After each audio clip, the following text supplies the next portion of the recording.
नमस्कार, मी डॉक्टर पवार, न्यायवैद्यक विशेषज्ञ, नाशिक. आणि आज आपण एक नवीन सिरीज चालू करणार आहे, ते म्हणजे वैद्यकीय निष्काळजीपणा. हे वैद्यकीय निष्काळजीपणा किंवा ज्याला आपण मेडिकल निग्लिजन्स असं म्हणतो, हा मेडिकल निग्लिजन्स आहे तरी काय आणि याचे प्रकार काय असतात. वैद्यकीय निष्काळजीपणा म्हणजे एखादा विद्वान डॉक्टर रुग्णांवरती उपचार करत असताना ज्या गोष्टी करणे अपेक्षित आहे त्या गोष्टी न करणे आणि ज्या गोष्टी करणे त्या ठिकाणी चुकीचे मानले जाते त्या गोष्टी करू नये अशा गोष्टी त्या ठिकाणी केल्या जातात.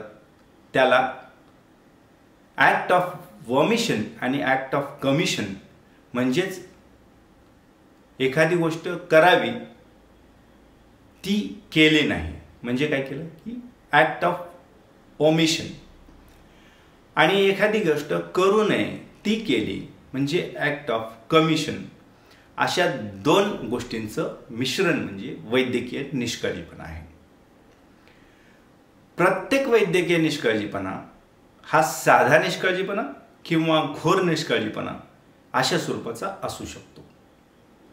साध्या निष्काळजीपणामध्ये म्हणजे error of judgement, misadventure, accident, error, mistake या प्रकारच्या निष्काळजीपणामध्ये सिव्हिल लायबिलिटी म्हणजेच नुकसान भरपाईचे दावे दाखल केले जातात.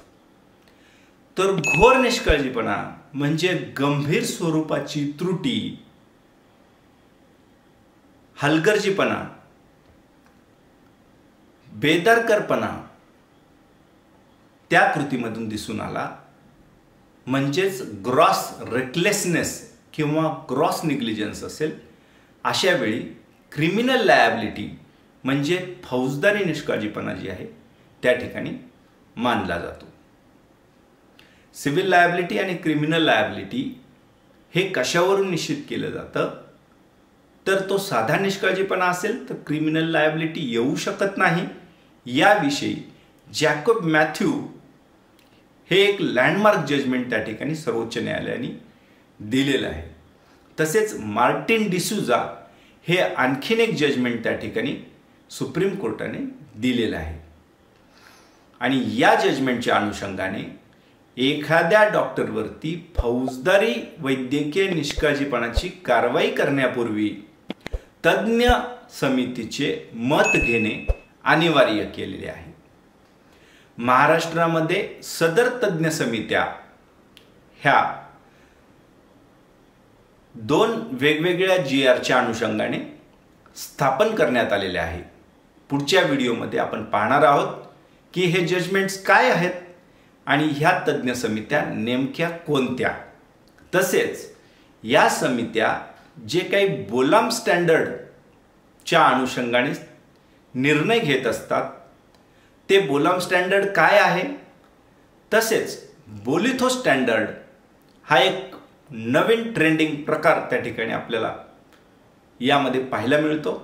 तर ह्या बोलाम स्टँडर्ड्स आणि बोलिथो स्टँडर्ड्समध्ये नेमका फरक काय आहे हे येणाऱ्या काही व्हिडिओजमध्ये आपण त्या ठिकाणी जाणून घेणार आहोत. व्हिडिओ आवडल्यास नक्की लाईक करा, शेअर करा, सबस्क्राईब करा. जय शिवराय, जय महाराष्ट्र.